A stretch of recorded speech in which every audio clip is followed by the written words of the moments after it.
Good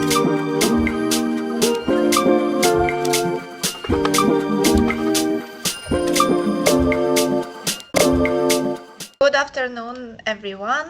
Let me share my screen with you, making it full screen. Yes, so today I will be talking about tobacco and nicotine industries in Europe. My name is Lilia Olefir. I'm director of the Smoke-Free Partnership Coalition. Smoke-Free Partnership is a coalition of over 55 European organizations that work on public health, tobacco control, cancer prevention. SFP receives operational funding from the European Commission.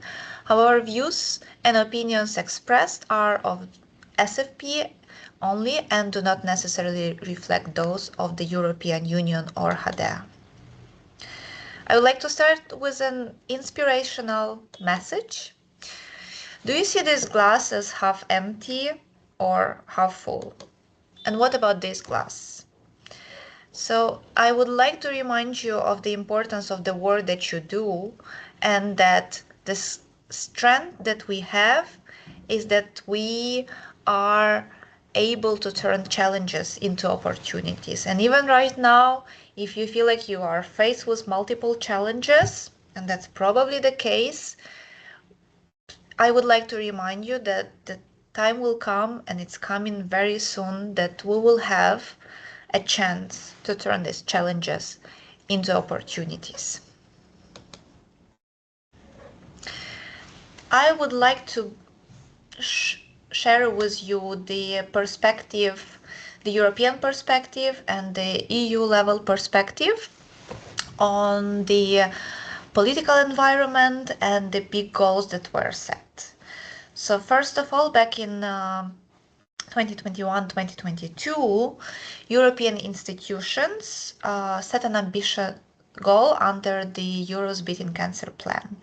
That goal is about creating a tobacco-free generation where less than 5% of the population uses tobacco by 2040, compared to around 24% in 2023. In which context are we operating right now? In 2024, there were elections to the European Parliament. At the end of 2024, the new Commission was appointed. And I've already mentioned the Europe's Beating Cancer Plan. And according to that plan, the EU institutions committed to revise several legislative files. And the importance of these files and revisions cannot be overstated, because the revisions that are happening and policies that are adopted at the EU level may have a positive or a negative impact on the whole Europe. So I would like to start with a story of success, a victory at the European level. More specifically, it references the adoption of new recommendation on smoke and aerosol-free environments. This recommendation was adopted in 2024, in December, and I will brief you on the key provisions. At the same time, the EU institutions committed to revise Tobacco Tax Directive. However, the process has been delayed since 2022. Another two major legislative files are Tobacco Products Directive and Tobacco Advertising Directive, and these two are 3 years behind the schedule. And another important file is the Single-Use Plastic Directive, as under this directive, cigarette filters could be captured and they could be banned once the revision process starts, as well as ensuring that the producers are held accountable and liable for the environmental damage that they cause. So back to the new recommendations that were adopted.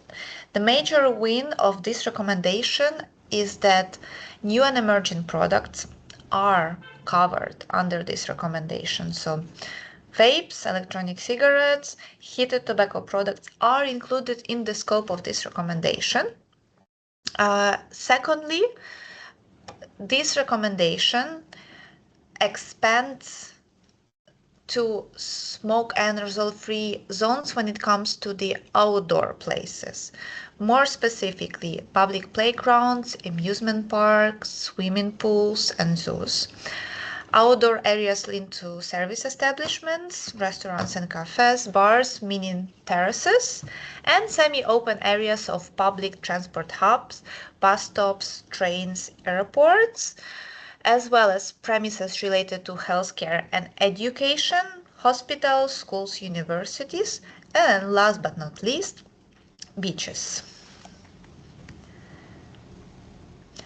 So when we talk about tobacco and nicotine industries and products, I wanted to demonstrate you this slide.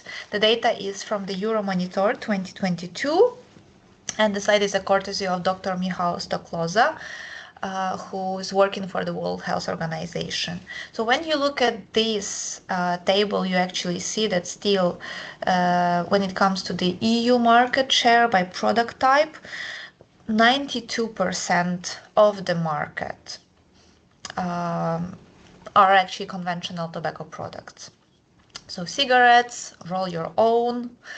And then for electronic cigarettes with and without nicotine, the market share corresponds to 2.2%, and heated tobacco products 5.14%, and the nicotine pouches is less than 1%.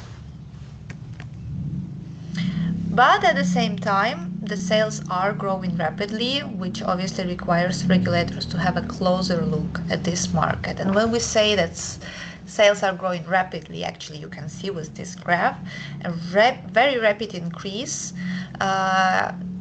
for heated tobacco products starting from 2016, and for electronic cigarettes we see not as rapid increase, but at the same time, in terms of the billions of euros that market share for the product, it's still gaining traction. Another way to look at the tobacco and nicotine market is actually to look at the surveys conducted to see the prevalence among adult population in the European member states. So this graph actually demonstrates to you what happened with what changes in smoking prevalence happened in the EU. So back in 2017,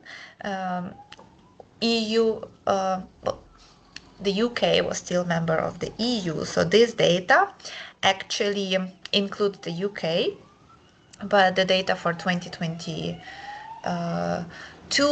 actually excluded the UK, and we see that there were 3 percentage point changes in smoking prevalence just in 3 years. But then when we look at the changes between 2020 and 2023, we see that the changes correspond only to 1 percentage point, and this is for the adult population, which is very minimal. And then when we look at young people between 15 and 24, we are actually seeing an increase in smoking of traditional products, an increase from 20% to 22%, and this is the data from 2023 Eurobarometer survey that covers 27 European countries.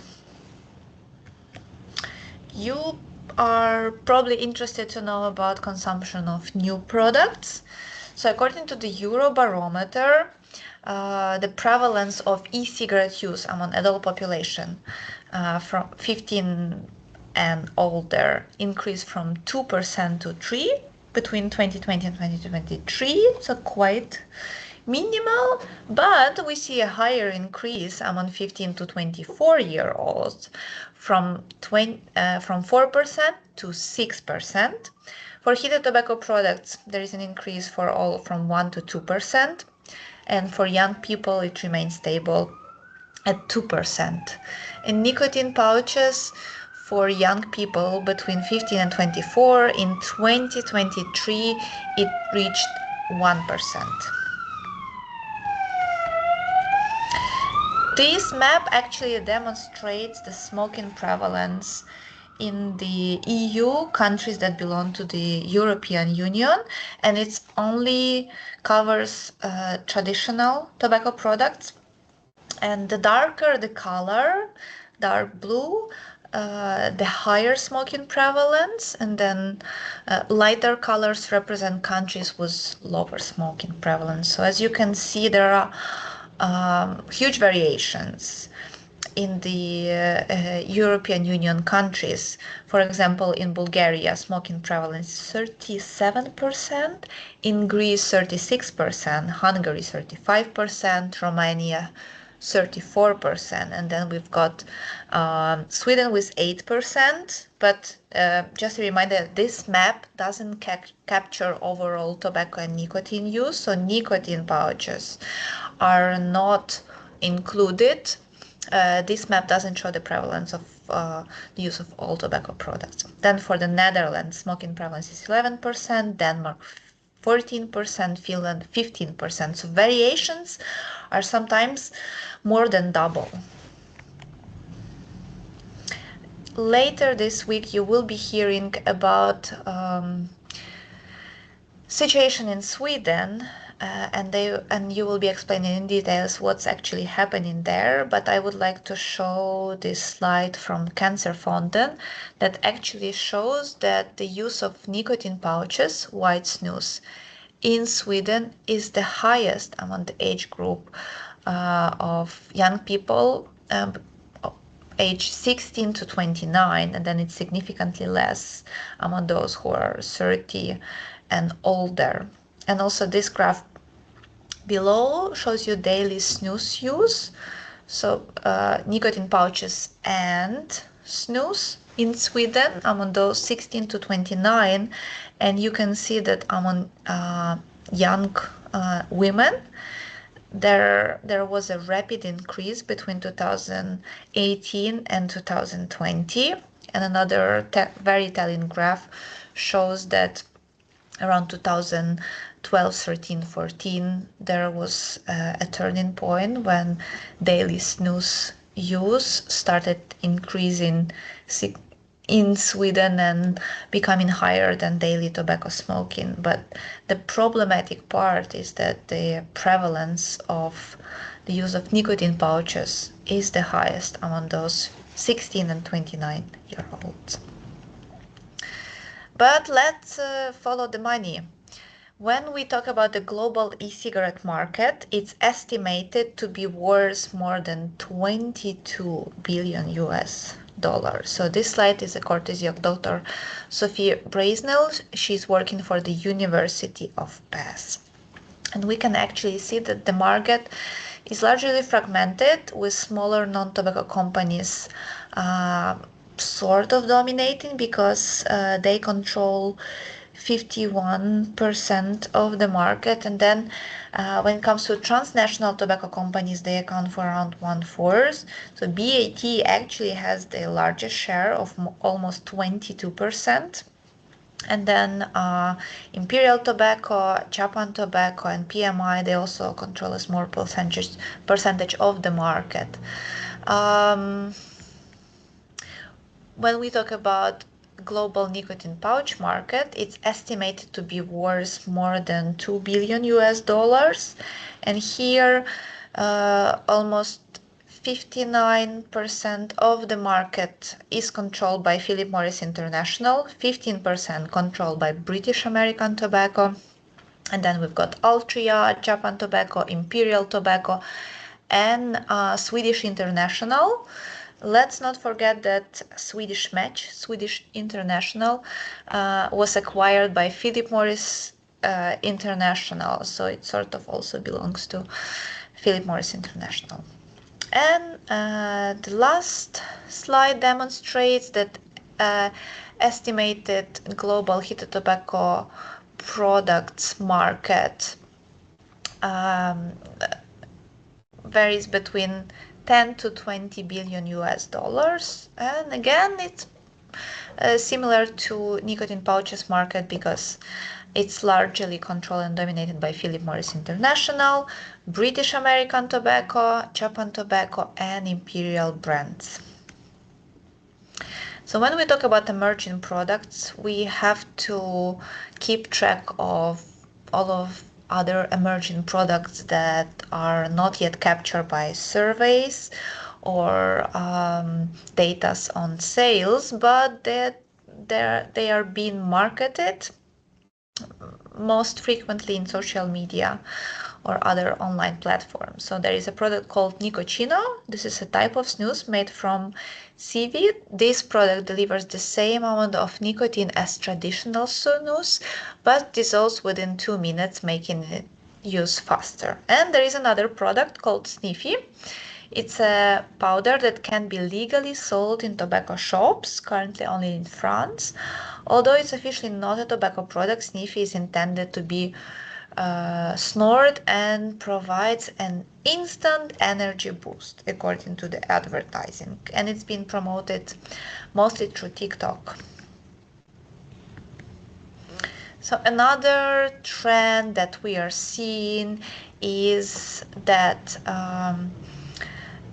tobacco products are new nicotine products are being developed to sort of say that this is supposed to help smokers to quit, although we would like to remind everyone that there is nicotine replacement therapy and those products are available. And when there is another product that is being developed but was not licensed, and we then have to ask ourselves a question whether that product is just another product that was developed to escape the regulation or not, especially if it's a new product and we don't yet have any data. So this is just one of the examples of Few Pharma Respiratory, a company, and they put out on the market this product that sort of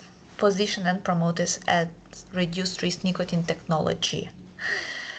And they are making a comparison with heated tobacco products and heated vape technology. Another prevalent tactic of the tobacco industry is to diversify into the cannabis, pharmaceutical, and wellness product sectors. So this slide captures a couple of pharma companies that were in which tobacco companies made investments, and you can see that out of 9 companies listed on this slide, 5 of these companies are the European companies. At the same time, another trend that we are seeing is that especially in Western Europe, big tobacco has been closing manufacturing facilities and manufacturing of traditional tobacco products. On the one hand, it's about moving production of cigarettes from Europe to countries with lower labor costs. So, for example, PMI announced the closure of its factories in Berlin and Dresden. PMI also closed its factory in one of the factories in the Netherlands. BAT also announced that they will be closing some factories or will be restructuring operations in Germany, but the details have not been released or confirmed.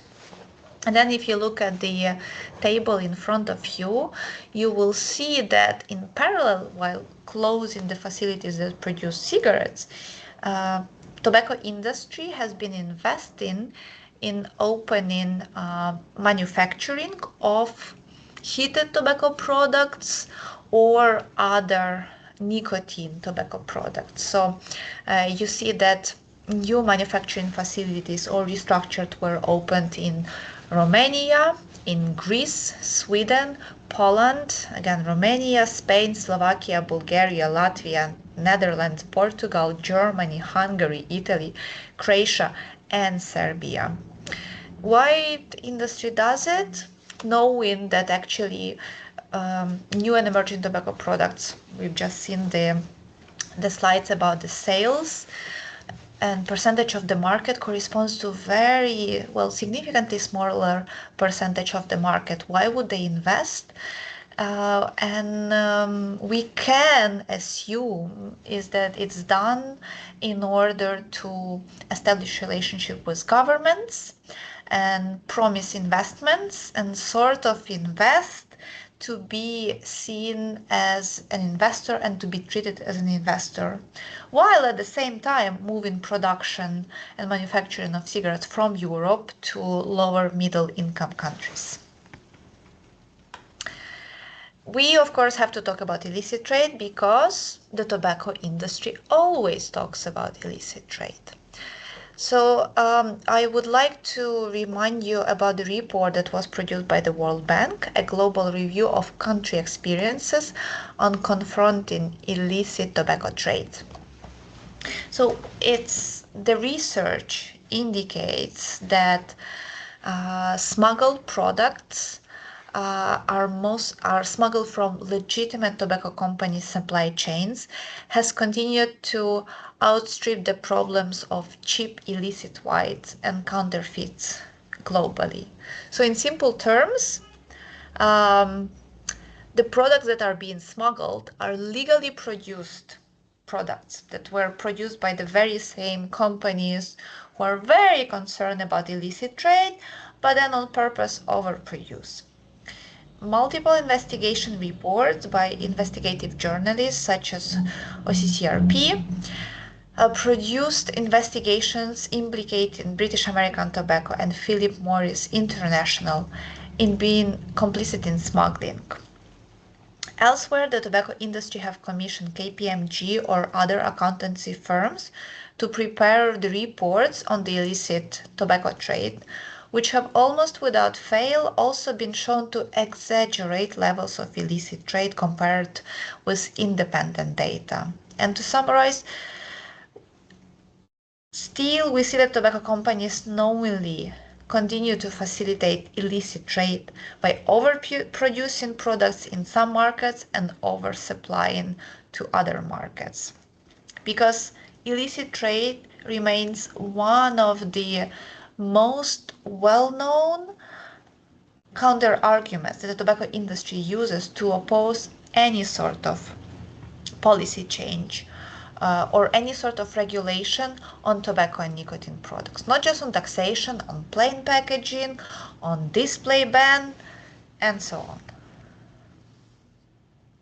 And now we will be talking about industry lobbying groups in Europe. So here you can see a screenshot from one of the publications that shows how World Vapor Alliance was calling for EU to reconsider anti-smoking policies and embrace the Swedish approach to beating smoking. This is World Vapor Alliance in front of the European Parliament in Brussels. And you can also see that there is an article in Tobacco Tactics about World Vapor Alliance. According to the investigation that was done, the World Vapor Alliance is a US-based organization which was set up by and receives funding from the Consumer Choice Center. And Consumer Choice Center accepts funding from the tobacco industry. Media investigation also found that World Vapor Alliance have also accepted funding from British American Tobacco.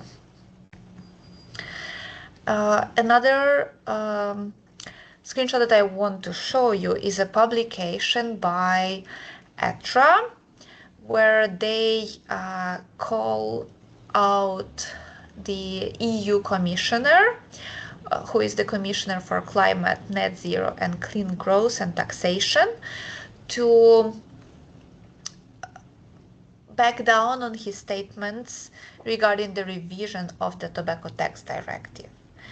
And they indicate that they actually wrote to the commissioner on behalf of the European tobacco harm reduction advocates, that they represent the voice of 27 million European consumers of safer nicotine products. When you go to the website of ETRA, you cannot find their annual public report, although they are registered at the EU Transparency Register. You cannot find any information on sources of funding. So one can only wonder where the funding is coming from. SFP every year analyzes EU Transparency Register, and this table actually demonstrates that direct tobacco industry spending to lobby the EU institutions has been increasing since 2019. And of course, in our opinion, it does correspond to the fact that right now the revisions of several EU policy files are being delayed. I mean, they are still in progress, but they are being delayed. And that also you can see that spending on consultancies increased. The number of staff employed by tobacco lobby increased from 109 people to 229 in 2022, and same the number of accreditations. Of course, I would like to point out that these numbers are just the tip of the iceberg. That's what's been officially reported by Big Four and they are spending on consultancies and lobbyists. This graph shows you the number of meetings that tobacco companies had with the members of the European Parliament between June 2024 and February 2025. So in total there were 77 meetings, and most of the meetings were with the biggest party, European People's Party, 26 meetings, 15 meetings with ECR, 11 with S&D, 14 with Patriots for Europe.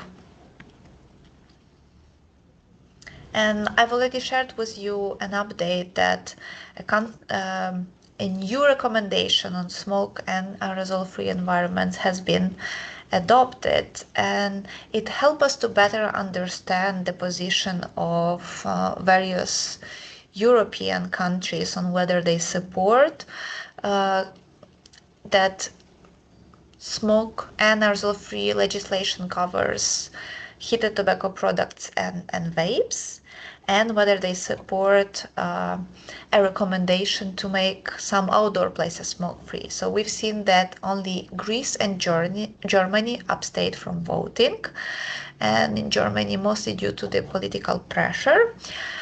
Italy, Czechia, and Slovakia did express their concerns that the impact assessment and scientific evidence were not produced. But what was very important is that the majority of countries voiced their strong support for protecting young generation from tobacco smoke and aerosols, such as France, Latvia, Slovenia, Estonia, Spain, Poland, the Netherlands, Ireland, Portugal, and Romania. With varying level of enthusiasm, they did emphasize alignment on the need to strengthen tobacco control measures in Europe. When it comes to the situation in the European Parliament, actually we see political clashes and industry interference. So here is a quote from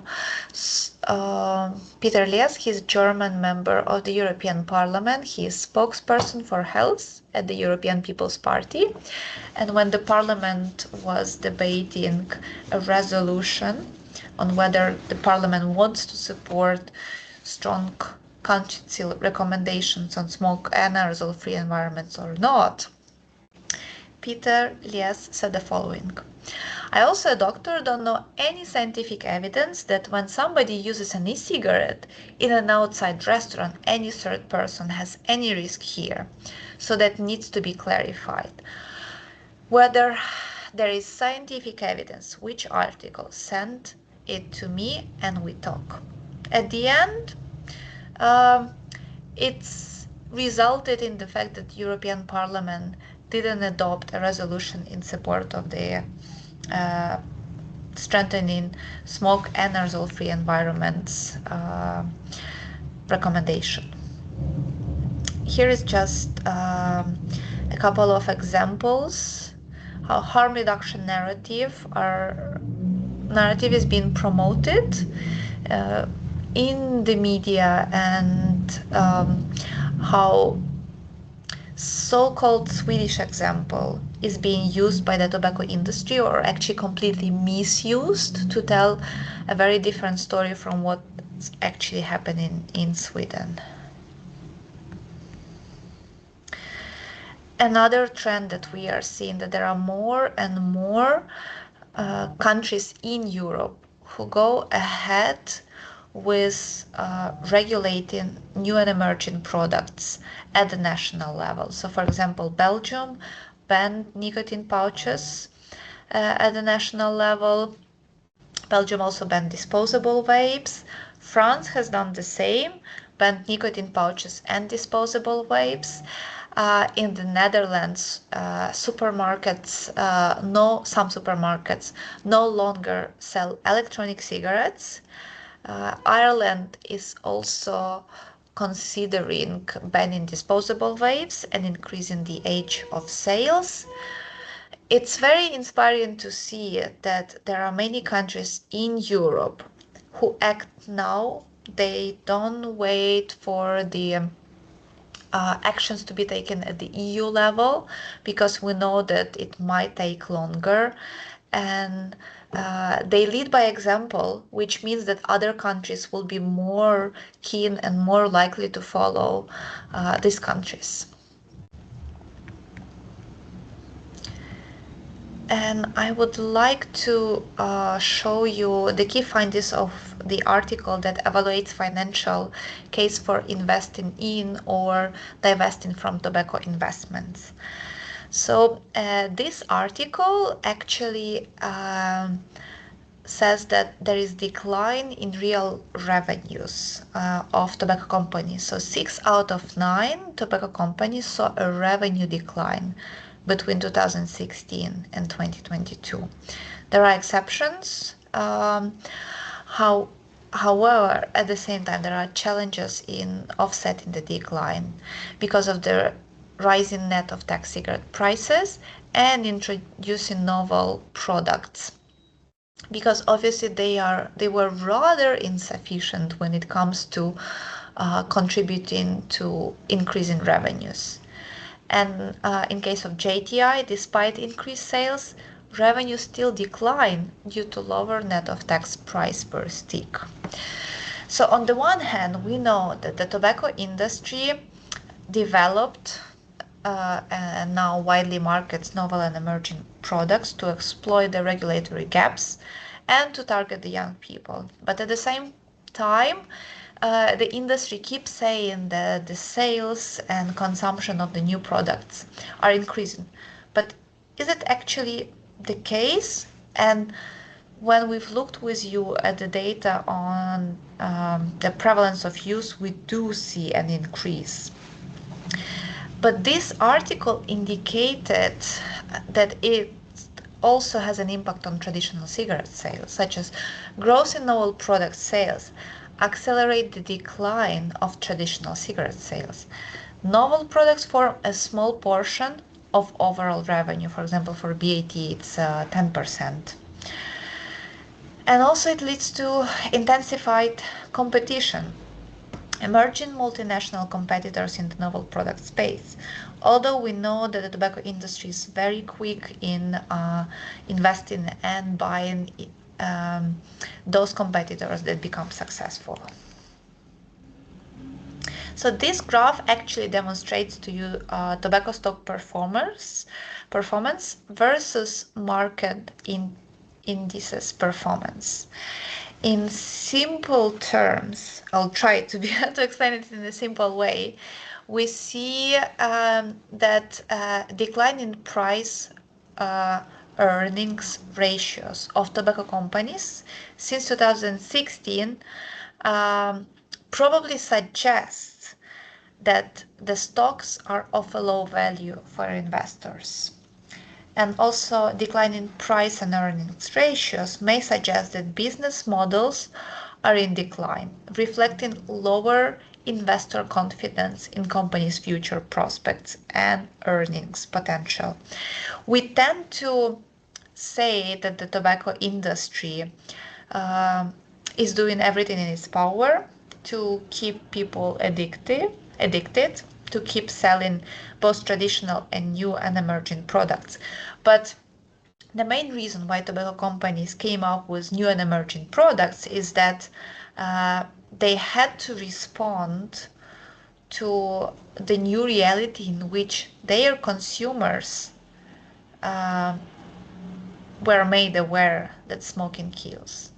So there was a rapid change in perception after 50s and 60s, when the tobacco companies had to finally acknowledge that smoking causes cancer. And since then, tobacco industry were trying to find ways to renormalize tobacco use and renormalize the product. And it's been a tough journey for them, despite them saying that they are performing really well. When we look at the performance of tobacco stocks and how